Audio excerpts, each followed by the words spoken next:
Nedd Brockmann, How are you, mate? welcome.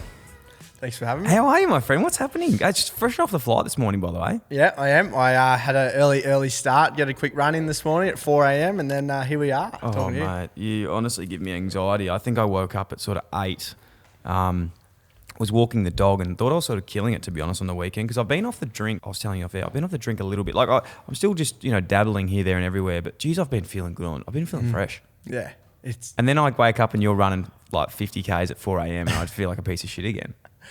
mate, you're going good. You're going good. Don't worry Fantastic. about it. Hey, honoured to get you in the studio today, mate. You're doing incredible things. I don't think of late. I don't know if you did, if you like Google targeted me or something, but I don't think I'd seen someone referred so many times to get on the show. Yeah, there you go. Okay? Yeah. We had Will and Jay from Bursty, obviously our friends there. Yep. They're absolutely dominating. The Budgie Boys, Yep. Adam and Brendan, who we're our own they custom are up pair. there. You're getting your own custom pair. I am getting my own Which is custom good. pair. Ned's record run. There we go. actually. And Yeah. also about 47 people on Instagram just sending me clips. Another mutual friend of ours, Lloyd Paris, was reaching out. It's everywhere at the moment. This is like, I feel like we're meant to be here. That's it, mate. I'm just excited. It's so good. We're finally, here, mate. Yeah. It's, And you love the show? love it. Yeah, good. Listen from the start. Yeah, mate. okay, fantastic. Cole Chalmers. Fantastic. Cole Chalmers one, actually. Yeah, you did. Quite good. And the Okay. Hugh one. I listened to the Hugh's. Quite Okay, good, I actually. was testing you there. Actually, Yeah. that was impressive. Yeah, Mate, actually. tell us a bit about yourself, why you're here, what are you up to at the moment? Yeah, so obviously, thank you for the chat. I'm running from Cottesloe Beach to Bondi Beach, put simply. I'm hoping to do in 40 days and raising a lot of money for a homeless charity. Yeah, you can Yeah. swear. A shitload of money. So Cottesloe Beach, that's Western Australia. Yep. That's on the west of Australia. Yep. And then you're running to Bondi Beach, which is on the east, Yeah. which is a long way. Long way, How 4,000 far? K. 4,000 Yeah. kilometres. So we're just gonna obviously 100K a day is the plan because I want to do it. I want to break the record, which is 45 days, and then we go. Yeah, so I want to go basically 25K 4 times a day. Here we are. That sounds disgusting. I want to unpack it all. It's honestly incredible what you're doing. I've been tracking your journey, as you said, through Instagram and everything, which you can all follow, and we'll leave this link in the show notes. But it's been unreal, man. I think firstly I was like, why would you want to do this? Yeah. Then when I found out the reasons, I was like, that's unbelievable. But it's not an easy feat. Like, this is something that's going to be seriously tough. And I didn't want to drop it early, but I do have a marathon medal just hanging over here. Where is it? It's just here. What one did you do? The Melbourne. Beautiful. Marathon. Yeah. No, I was down here. Did the 10K. Didn't see you. Oh, that's cute. I did Yeah, the 40 yeah, too. nice, Yeah. nice. But that's unbelievable. It really is unbelievable. I want to go to the start though, mate. Tell us a bit about yourself. Where'd you grow up? And how this come about? Yeah, so I'm from Forbes, New South Wales, Mm-hmm. 60K west actually on farm. I went to school in Orange at Kinross Walleroy. I was never like the top of the sport. There's always the outstanding sportsman at school. And then I always basically had the carrot dangling in front of me through rowing and rugby, saying, you'll make the A's, you'll make the first quad, you'll do this. Which bred a lot of determination, but I never really ever got into the top crews. But I was always fighting, always having a crack. And then out of school came rugby, played a fair bit of rugby, ended up getting injured. My right shoulder, as you do, get injured playing physical sport. But I just love like the desire to push myself and see how far the body can go. And then I found running through a mate. Me and a mate just started trying to one up each other. Did a 10K, 15K, 21K. I'm sending it to him. He's sending it back, and then he did a 25, and I was like, oh, this fucking bastard. Now I've got to go and run 26, 27. So we ended up running a 42K together, just off the bat, no training, and then I just got like this bug. Just all of a sudden, I was like, this is skid. So I can't. I've got to do something else. So in Sydney, there's at Bronte, there's the car park hill. It's Yes. like So that's like the car park where you have to go up the hill and back up around. down. It's just a one way. Yeah. And I was like, I'm going to do 100 laps because I used to go there every Saturday morning. How far? That's like, what's that? Like 100 K? laps was about 80K. 80K. Yeah. So, which was about 3,000 elevation. And I was like, I went all through the night, started. Yeah. Sorry, just to Yeah. jump. When you say hill as well, if someone hasn't been, like, this is a fucking hill. Like, Yeah, it's not yeah. just a. How? Yeah. Is the elevation? It's basically 450 odd meters up, and then back down it's about 300. So it's like a banana curve. Yep. And I did, so 100 laps is 30. It was about 30 meters elevation every lap. So that was 3Ks, pretty long night, to be honest. It took me about 7 hours, 8 hours, and I got home. Oh, didn't get home straight away. I went straight in the water, and I was like, this is crazy. Hey, like I've just pushed all through the night. My nutrition was a packet of sour worms and a Gatorade, which is great nutrition advice for anyone listening. And then I went to sleep. Basically, got home, crawled home pretty well because I was absolutely cactus. Woke up the next middle of the day, and I was like, I've got to go again. Let's go. So then, ended up I did 100K middle of the night. Finished work. I didn't like telling people about them because I just wanted to, go and do them and then be like, look what I've done. Because obviously with up and coming, when we have a chat about it, I have to get the word out to start raising awareness for things. But in this, I just wanted to prove to myself, to be honest. It wasn't about being someone or being, seen as doing something. It was just like, look what I can do for myself. And I ran the 100K, and then, basically I was like, I need to do something and not just do a one-off run. I need to raise awareness for an issue, homelessness, and did 50 marathons in 50 days after work at the end of 2020, which was, I'd wake up at 5:30, crawl, get up, have breakfast, eat 2 pies, 3 pies, 3 chocolate milkshakes, and then go to work, get fired up around 2 a.m, start shadow boxing all the gyp rockers and then by 3 p.m, I'd be out the door running a marathon. And then, so ran 50 marathons, 50 days at the end of 2020 and raised $100,000 for an awesome homeless charity. Okay. Let's slow this down because you just ran 80 Ks in a night. Then you ran 100 Ks. Was it the next day? No, it was probably about 2 weeks later. Okay, 2 weeks later. And then you've started to do the 50 marathons in 50 days. Yep. All right. In between, there's probably some things that have happened. Yeah, for sure. I've probably just rambled. No, I was just like, this is fucked. I don't know how you've done it, but I think there's 2 important parts of this chat, and one is why you're doing it. Yep. And I suppose there's 2 parts in that. One is youth homelessness and homelessness in general, which has touched you, and the other one, which is evident, is just like pushing yourself. Yeah. And being able to just like continually back up, wanting to get better, put yourself in uncomfortable situations. And it sort of sounds like you're addicted to it, really. Yeah, absolutely. Which we'll definitely break down now. So firstly around the, let's go with the why you're doing it first. Like this mentality of like, what do you get out of it? What's going through your head when you do it? Yep. And why do you enjoy pushing yourself so hard? Yeah, so I guess it does come back where I started, like being the carrot dangled scenario where I was never the best. So I was like, here, mate, keep going. But it was like this relentless pursuit of like, come on, mate, you'll get it. You'll get it eventually. You'll get there. And then, my father, he's the hardest working man I've ever met. My mum's just like the most supportive person. And then I've just got this awesome foundation of people who've done nothing but lift me up my whole upbringing. So when I come to these crazy ideas, it's like, let's go. Sure, mate, get into it. I'll back you 100%, but you can come here crying too when it goes to shit. But yeah, I guess putting it out there, it's like it's this scary unknown because I want to go and do it, but I've got to, with the 50 marathons, I had to put the awareness out there to raise the money for this homeless charity. But yeah, it was like, I just want to go and do it. I was saying to one of the boys earlier, like, I wish when I said I'm doing the 50 marathons, 50 days, that I could do it the next day, but I had to do it the month later to raise the awareness around it because I just have this innate feeling to be the best version of myself. And that's like exciting. That's really cool because at 23, I think it's like an exciting area of my life where I can go, let's pursue this and let's like give it all and see what I can actually do. And that's, for me, that's my day to day. Yeah, it's pretty cool. Is there like, because I can get motivated. I think a lot of people can get motivated, but like the thing that always fascinates me with people like yourself and your story is like how long you can stay motivated for with it, if that makes sense. Like we can all get pumped up and want to go for a big run, but to then like keep it over that 50-day period is the hard part. Like I know we're talking now and it's very like your like nature to be like, I'm going to fucking smash this, which you obviously do. Yeah. But is there times in there where you do go, fuck, I can't do this anymore? Yeah. So no, I've never, ever said I'm going to do something and not know I'm capable of doing it. Yeah. Yeah.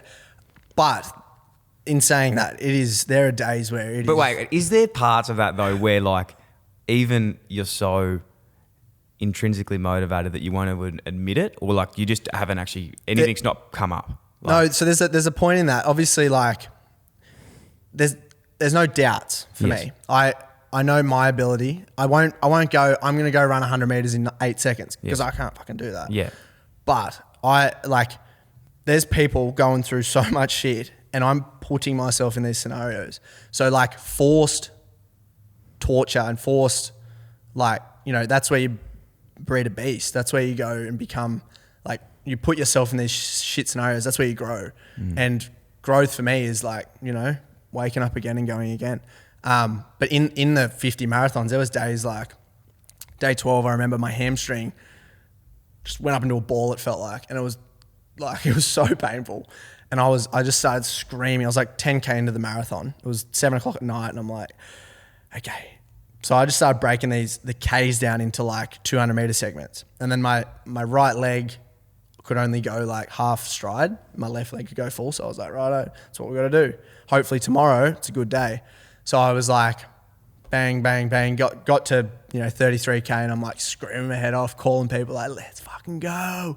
But it's like, it's me just like, I've said I'm doing it. So I'm either going to stretch it out, or I'm going to do it, and it's going to be pretty epic. So yeah. What gives you this like perspective? I know we touched on earlier, probably being younger and not having that, you know, fulfillment in making teams and always having the carrot dangling we've mentioned. Yeah. Now it comes back to, I think there's a story around moving back to Sydney, and that's when you first experienced the homelessness, which I'm assuming gives you that perspective and why you want to raise money and awareness for it. Yeah, for sure. Yeah, exactly. So I basically starting back in at the end of probably the start of 2020, I was running into TAFE in the city. I'm in Randwick, but the city TAFE's at like Ultimo. So I was 6K run with my backpack on. I'd run in and I'd see a bunch of homeless people on the street in Eddie Avenue, which is like near Ultimo TAFE. And the first few weeks I'd walk past and be like, this is like confronting. Hey, this is like, I don't know what to do. It's really awkward. And that's the problem at the moment. Like people don't know what to do. So they prefer not to do anything. But then I started going, I was like, I've got to do something here. Hey, no one's doing anything. I'm going to be the one who's going to go, fuck it, let's do it. So I walked up, I went up to a few people like, hey guys, can I give you any food or anything? Because I don't know, I don't want to give them cash because I'm like, I don't know how that's going to, you know, play out. But yeah, I'd go up and they'd be like, yeah, fucking hell, I'm hungry. So then I'd go and, you know, go to the 7-Eleven, go buy XYZ and then come out and give them all to them. But it was in the conversations that made what I was doing feel more, because there's this guy named Dave. I sat down, I was like, how you going, mate? And he goes, didn't look me in the eye, didn't look at me at all. And I'm like, can I get you anything, mate? He goes, didn't say anything. I'm going to go get your feed, are you right? And he goes, that'd be good. And I went, sweet. Walked out and I've sat down. I said, how are you, mate? And he just starts fucking bawling. So he's like had this pent up sadness. I don't know, the whole lot's going on. I couldn't even break down the story because he was just sobbing, a sobbing mess. So then I'm crying at 7:50 in the morning before I head to TAFE. And yeah, I'm like, holy shit, they're just people. It's on all they're all statistics online and this and that, you know, 76,000 people are homeless a night, blah, blah, blah. But no, they're all people and they've all got a story. And that's what we all miss. So by having these conversations, and I'll talk about where I mobilised the awesome charity who I'm raising money for this time in a bit, but it's like the conversations where they grow, we grow, and we can actually make change. And then, yeah, so then with my running, I was like, if these people are roughing it every night, I can go and run a marathon and go home to my bed and get nice cooked meal and have people care for me. So yeah, it's pretty confronting. What's been the biggest like knowing since this? Like you've obviously you know, take a passion and an interest in homelessness. Like what followed on from there with the charity that you're working with? Did you go and get more understanding, being like, you know, how does this happen? What support are these, you know, men and women getting, children at the moment, and where did you think you could help improve it? Yeah, so with this basically, when I was raising for the Red Cross throughout the 50 marathons, we raised $98,000, which was pretty amazing. And I obviously took a step back from running a bit, had to deal with a few injuries and whatnot, but I got a greater appreciation for what I was doing and like a bit more of a purpose. But We Are Mobilise charity, they reached out to me throughout the 50 marathons, and they, you know, being so supportive, like this guy's raised 50,000, raised 60,000. And then I was like, what's the go with these guys? And they've got they're in each capital city, and they do outreaches. So basically they go out and start conversation. Exactly that. So they actually do what I was doing, where they, you know, give a ration pack or like a clothes hygiene pack and give it to them, but actually start conversation, see where we can help, because that's the issue. We think we're going to help them by giving them a night's stay in a hotel or a haircut or this, but it's not going to help in the long term. Yep. They need, and because a lot of the social housing and all this, like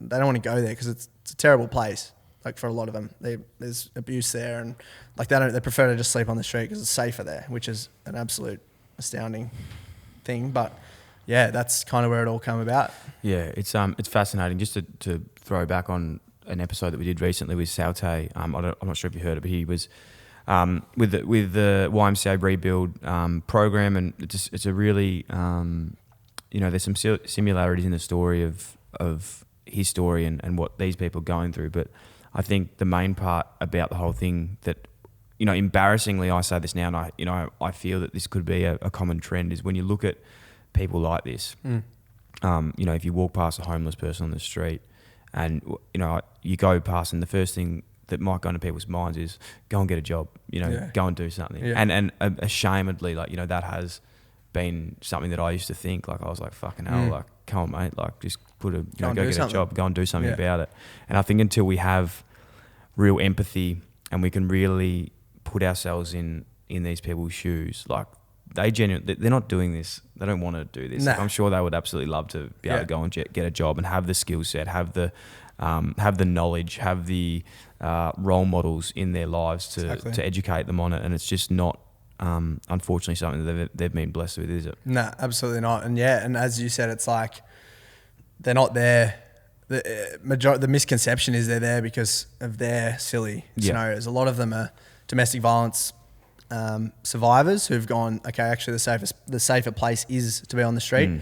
People, housing affordability, it's like, one silly decision away from, if you're week to week renting, it's, you might not be able to make the payments, and then all of a sudden and if you don't have an awesome family to have there to back you up, then Oh, it's crazy. Brendan Noddle, who's a stalwart in Victorian history. He's just an awesome dude. Works at the Salvation Army as well, and we've been lucky enough to do some stuff with him over the last few years with footy and everything. And he has incredible messages on this too, which I want to link you guys up. I think you'd really, really get to know. But no, I love what you're doing, man. It's unbelievable, and I think that there's another really cool brand called Homie. Have you heard of Homie? No, I haven't. Homie is like a clothing, youth clothing, and they basically make sick clothes, awesome clothes, and donate a lot of their money to youth homeless as well. It's a not-for-profit. It's absolutely unreal. So we should link that one up as well. Yeah, amazing. We should. Not that I have anyone to link with, but we'll work it out. With the 50 marathons in 50 days, break this down for me. Just like explain how that works, because 50 marathons, like, what were you running these in? Like 3 hours, 4 hours? The slowest was 4 hours. The quickest was 2 hours 53.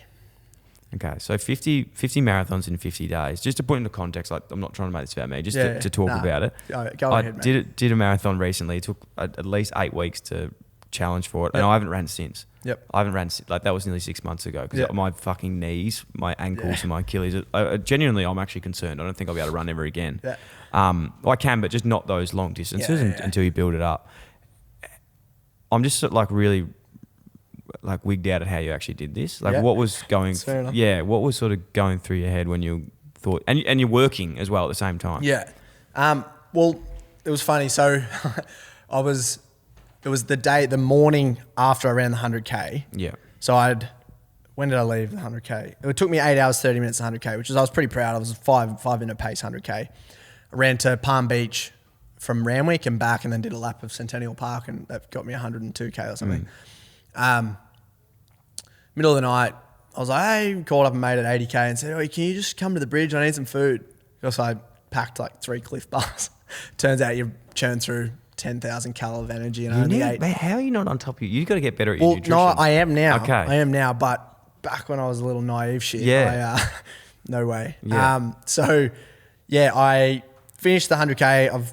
Didn't really sleep very well, but I'm getting all these messages like, oh, how'd you do that? That's crazy. And I'm like, I've got to do something. So I'm like sitting down, and I've heard this American guy, Dean Karnazes, he did 50 marathons in 50 states of America in 50 days, but he didn't work. So I was like, fuck it, let's work. Let's put it out there and be hilarious. Fucking let's work. So on my Instagram, I'm like writing this up. There was so many spelling mistakes, and I was so nervous, like jittering. And I posted it up, and I went, g'day guys, I'm running 50 marathons in 50 days while working full time as a Sparky, and I want to raise $3,000. And I've got like 10 of my mates go, mate, $3,000. You're going to get that off one person. I'm like, what, really? And they're like, just do like 50 grand. Go 50 grand. Go 50, 50, 50. And I was like, okay, yeah, that's cool, whatever. Hopefully I get that. And then, so I was like, I gave myself a month. That was August the 1st. And then I said, I'm going to do it on the 1st of September. And yeah, so I was like, oh, well, I better back to back some runs because I haven't done that before. I did 3 half marathons back to back, and I was like, yeah, it'll be sweet, I reckon. And then I was training hard in the gym. I was strong, like leg strength, and obviously not heaps strong, but strong for a runner. Yep. And then I was just nervous and punching the air again and just so excited. And then got to there and did my first marathon. I was like, here we go, let's do it. So how many have you done now, by the way? Just like, have you lost? If you don't count like the 100Ks over, probably maybe 58. I've probably done 8 others than those 50. Yeah. But that was after the 50 I did. So, I did one before it, yeah. Anyway, yeah, and then basically how I did it, my day would look like, so I would try if I could sneak out of work a bit earlier. I think the guys at work by day 20 started realizing I was going to get it done. So they wanted to give me the best chance to be like, look, let's go. There was days like I wasn't great at work. I'm not going to lie, but I still showed up. I'm a Sparky by trade. So I was cable tying cables on cable tray, and I wasn't really like cutting bricks and doing this and that. I was the more labour. Don't play it down. It's still pretty, it's more than I do at work anyway. And then, so there was a day I got sheeted. I went for a nap basically. And we were doing a restaurant fit out, this big range hood, top of the range hood. I was meant to be doing all this conduit work, and I was like, fuck, this looks like a good place to nap. This hard stainless steel fitting. And I was like, I got a piece of insulation, put it down on my head, and went to sleep. I woke up and it was dark, and I was like, what the fuck's going on here? I was startled. It would have been like a half-hour nap. The Gyprockers had cheated me in. On accident, or they just did it? No, they didn't. Well, they don't care. They're just like, Gyprockers, fuck it. And so I was like, oh no. And so I called up like one of the boys on site. I was like, hey mate, you're going to have to get these Gyprockers to take the sheeting down, hey? Hopefully they haven't said it. And they're like, wait, what? And I was like, yeah, I'm up on top of the range hood, come get me. So I put a ladder up, and yeah, it was skits. So yeah, there was days like that. But my day, I'd wake up, it'd be 5:30, slowly get going, order my 2 bacon egg rolls with hash brown and extra blah, blah, blah, just to get the calories in because I was burning so many calories. Yeah. Even just like throughout the day before the run, I was probably 2,000 calories I was burning. And then throughout the run, I was probably burning 3,000. And then after, I was probably burning another 2,000. So I was probably roughly around 6,000 to 7,000 calories a day just burning. So I had to replenish that by a lot of food, which I didn't because I lost about 10 kilos. But yeah, I'd get up, go to work, drive to work. I'd be pretty mopey, but I'd be like laughing because it was all pretty like ridiculous what I was doing. So it was like, let's just make fun of it and let's like joke about it. But I guess that's probably another way how I got through it, was making light of the dark situation I was in. And then, yeah, by 2:00, I'd shadow box, joking around, start yelling on site. And then 3:00 come around and I'd be like, I'm out the door, flew home, and I'm like, it was like go time again. I was in the zone, let's go. And then there was days it would be a 10K I'd take to warm up. Other days it'd be 30K I'd take to warm up. But yeah, just break them down and then get back, ice bath, eat, go again. Yeah. Yeah, it's crazy. I don't even know what to say. I just don't get it, to be honest. I just don't get the pain, the legs, like how that is in there. Obviously, you're putting in the work. Is there anything you've like learnt from that one to like go again? Like, Yeah. In seriousness, like I'm listening to this and I'm a little bit shocked because is this like healthy? No. No. It's highly advised to not do. Yeah. For sure. Yeah. But that's like, I reckon it's a cop out. To be honest. No, not for like everyone. I mean, just like, I'm like, I know I can do it, so why not? I'm not like, I honestly, when I first put it out there, I had a call from a health professional. I was going to say, like, I reckon you would have got some things. Yeah, and he goes, I want to sponsor you because a friend of mine has called up and said, you know, what you're doing and I want to sponsor. And I'm like, awesome, that sounds great. He goes, I'll give you $100 per marathon. And I was like, amazing, amazing. And he goes, but I would like you to do the 50 marathons over 50 weeks of the year. And I'm like, mate, that's not what I'm doing. I'm doing that in training. And he's like, oh no, I've spoken to 3 health professionals and another doctor. I don't think this is a good idea. And I'm like, well, I'll see you on day 50 and I'll get it done and I'll give you a call and you can send me that money. Did you give him a call? I didn't because he goes, I said, honestly, mate, I don't want your money because it's like, this is for the homeless. This is for me. You want your name on what I'm doing. You don't want your name on the home. You want it on me. Fair so I was like, thanks for the fuel, mate. I'll talk to you on day 50. What have you learned about like that side of it though the most? And I totally get what you're talking about, and I think I'm picking up what you're putting down, meaning that, you know, a lot of these things you said today, it's like placebo, nocebo. So like placebo is when you obviously think something has an effect on you and it does. Yeah. And nocebo is when you don't think it has an effect on you, so it doesn't. Yeah. Do you like that? Yeah. I didn't make it up, unfortunately. I heard it on TikTok. Like, that's but yeah, it's cool. Is that a lot of like what you're saying? It's like, you know, you can be told things so many times and whatever it is, but at the end of the day, if you don't believe it's bad for you, it isn't. Yeah, exactly. It's like, I've said it. I've seen people do this sort of stuff, so I'm going to do it. Yeah. What about fueling though? Is that something that you've tried to get better at? Because I feel like that is something that helps so much. Like when I was running, you know, I did the city loop here just before my first marathon I did. I feel like weird even talking about running with you and comparing it to the same thing, but I hadn't eaten well before it. Like I'd had maybe a banana and like a muesli bar. 26 Ks in, I literally lost my mind. I didn't know where I was. I was like so disorientated. I thought I was at my car. I was like 5 Ks away, had no phone on me. Yeah. And I had to learn like, you know, gels, energy, you know, like carbing up before. All these sort of things are super important. Absolutely. Yeah. I completely agree. I think they are. But what taught me, like that 100K run was probably the biggest thing for me because I ran there with 2 500ml water bottles, no electrolytes, and 3 Cliff Bars. And Cliff Bars probably got, I don't know, 300 cal in each. Okay. So a tenth of what I needed. Yeah. And I got to Palm Beach at 50K. I'm so far from home.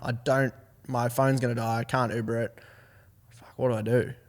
There's only one thing you can do, and that's just move. And so I guess that built the like, oh fuck, you can keep going. You can keep going more than you ever know. Yeah. Ideally, you should. The saying is like your head's going to give out way before your body does. So if you can keep pushing those limits, your body's just going to keep grinding away. But yeah, food is like massively important throughout it. Like they reckon, I don't really know, to be honest. I just eat till I'm almost sick and then eat again in a half hour throughout these long runs. Yep. And then, and when I finish them, because at night you're still burning over 1500 when in your sleep because your heart rate's up, everything's going.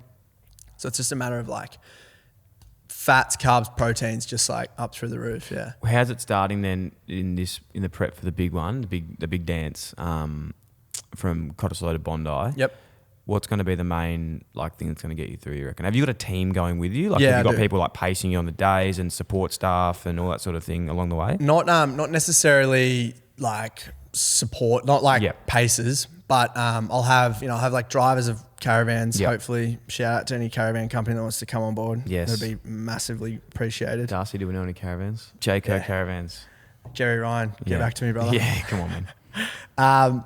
Yeah, but obviously drivers for that, and then I'm gonna need, because I don't want to have to think. Honestly, I want to each day wake up, run my 25K, have my meal, run my 25K, have a quick nap, run my 25K, have a meal, run my 25K, go to bed. I don't want to have to do any thinking, to be honest. So plan is just have the crew we need. I'll need a physio. I'll probably need, people, probably 6 to 8 people along the way. Yep. And then we'll work out. Roles will be organised throughout, and we'll everyone will know their role by day 2, I'd say. Unbelievable. Yeah. And what's tracking at the moment for like, what's the biggest thing you need to sort of get set for? Like, what are you still trying to fill? Obviously, like the caravan, you obviously want to get some donations humming in. Like, how does that go? The caravan's probably the biggest, the support, and then the fuel, because fuel's through the roof at the moment. So another fuel company would be great. But yeah, I guess we got awesome, like we got Puma have come on board, which is they've been so great. I've got the awesome budgies, you know, the new line, Nedd Record Run budgies. Yes. Close up there with the Dyl Friends. Second best seller, they reckon, those ones. Yeah. They reckon they might surpass. No, they don't. They didn't say that. They have told me that. They So didn't there say we go. that. Definitely not. And then Posy Socks, which is Cochin. And we've got a few others we're about to launch, which is pretty exciting. The funds are coming through to be able to, you know, get this stuff off the ground. We need to pay for the fuel, pay for if we don't get the sponsorship, you know, food, generators, like physio to come on board. It's just like, it's going to be a cost, but I'm very privileged to have this scenario. You know what I mean? People are backing me to do this awesome, crazy idea to then hopefully pull it off and then have a massive big party at the end. Unbelievable. So just talk us through this last run one more time, like start to finish. What's the biggest part? So 100 Ks a day. Yep. For 100 days? Yeah, 40 days. For 40 days. Yeah. It's like, so I guess now... I think it's weird because you keep saying this like it's sort of nothing and it's normal, and I just don't want people to like gloss over 100 Ks. How far is 100 Ks? Like Geelong, how far away is Geelong? I guess the way I talk about it is for me to conceptualize it. Yeah. Because if I go, it's 100K, you know, I'm already defeated. And you've ran 100 Ks how many times? 4 times. 4 times. I did a 150K run around the Bronte Hill. Yeah. I did 200 laps of it. Okay. After I did the 50 marathons in 50 days. Yeah. Because felt like I was quite, I was the man. I couldn't be stopped. That's how I felt. I'm going in with that energy now and trying to get this done. I guess the process now for these next 3 months until we kick off in September it's 95% mental. Yeah. Because I know I'm capable. My body's capable. It's done the hard yards. You've done the work, hey? Yeah. Yeah. Everyone's like, oh, your Ks, you know, I'm not even doing 100K weeks yet, which people are like, you should be consistently doing 100K weeks at least. I'm like, what do you know? You've never done it, have you? I don't think anyone has. Yeah, so I'm like, it's all well and good. I love it. I've actually turned my Strava distances off because I just don't want people going, he's only doing this, which I don't care. Like, good on you if you want to see what I'm doing. But people are like, he's not even training, but I'm doing the work. And you're stopping work from July 1? Yeah, July the 1st, the boss will be giving me the time off, so which is exciting. Then I can go, I'll give myself a month, a big training block, probably go home for that amount of time and then, get it done. It's all at the moment, it's just like mental training. It's like, I can't sleep very well at the moment because I'm just so fired up. It's like, I'm up at 10 to 4, straight away out the door, running, strength training, even walking the dog because I just like, I need to do shit. So what's the most important thing you think that's going to get you through this? Like what's going to get you through this whole journey? That, as I said earlier, the relentless pursuit of being the best version of myself. Yeah. And knowing deep down, like when I get this done, what it will, like, it's never been about being someone or something or being seen as doing something. It's been about what I can do for me. And I guess like even going on the Today Show and stuff like that, I had a few people go like, how the fuck, how's he doing this? Blah, blah, blah. Why? I'm like, I've been authentically myself. I was authentic throughout the 50. I was just doing me. And like, it's exciting. It's like people are getting behind it because they want to see this shit happen. Yeah. Is there someone that like motivates you the most? Like who do you look at and go like, this is sick? Who motivates you? Dylan Buckley. Yeah, that's a common answer. That's a common answer. No, mate, I guess it's... Like who do you pick your like, not wisdom, but who do you get your strength from, I suppose? Like I'm sure the things that you put in between your ears are helping you feel absolutely. better. I do consume a lot of information on socials and on podcasts and audio books. Yeah. I guess like I love hearing, not necessarily like the top guys, but like how they get to where they are. Like Tim Grover, do you know Tim Grover? Yep. He was Michael Jordan's coach. Yep. He's got some awesome stuff. Relentless. Diary of a CEO. He was on that. Yeah, I listened to that last week. Unbelievable. It's just like how it's like, but it's exactly that relentlessness. It's like, if you want to be where you say you want to be, why are you not doing the things you need to be doing? There was actually a sick quote that he said that I loved. I think we might have mentioned this a few weeks ago, but he was talking about the reference of like people growing up, and they say like,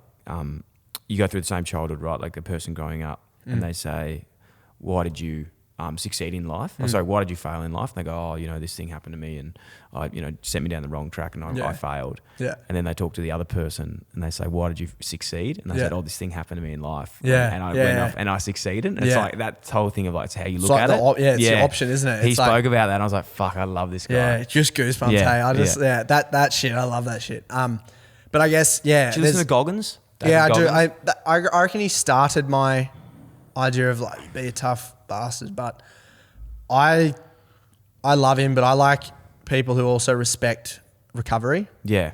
He's just like, no, you're in a bitch if you fucking recover. Yeah. You know what I mean? Like, no, you gotta, if I'm doing this if this is going to be a 40-day thing, I need to do 100 days of hard meditation and just going back, because my adrenaline is going to be through the roof for 40 days and that's not good on the body. Yeah. So you need to, that's where I came into injury town, where when I finished the marathons, because I was like, oh, I can do anything. Yeah. So I went and did the 200 laps of Bronte Hill, which was like 150K, 6,000 meters elevation.